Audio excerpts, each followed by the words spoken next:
revolution. Is American democracy under threat because of this stuff? Under threat? Does it exist, Mark? I don't think it exists. It's a veneer. It's the end of the Roman Empire. You have the symbols, the iconography, and the language of a democracy, but internally corporations and oligarchs have seized all of the levers of power. I looked at this election as a battle between corporatists and oligarchs. Corporatists, the Democrats, they want something very different from oligarchs. Corporatists want stability, they want decorum, the kind of decorum that Obama had or Bush had, or Bush was an idiot, but at least he had some, they could clean him up a little bit. And Biden, whatever his cognitive failings were, because they want stability, especially in terms of trade agreements, because they make investments overseas. It takes a while for a return on a profit. Corporatists want something different from oligarchs. Oligarchs are about chaos. They're about, as Steve Bannon said, deconstructing the administrative state. Why? Because it is a pure form of rentier capitalism.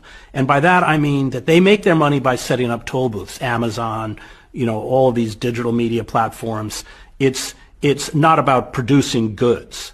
And the more that the state is deconstructed, that's why they want to abolish the Department of Education. Everything that we need as a civil society becomes privatized. And you see it in, I wrote a book called America, the Farewell Tour. It begins in Scranton, Pennsylvania, where everything, the sewer system's privatized, the parking authority is privatized, the electricity is privatized, and of course they've jacked up the rates.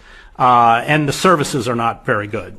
And they want to privatize the post office, so we can have a dysfunctional post office like the UK, which is privatized.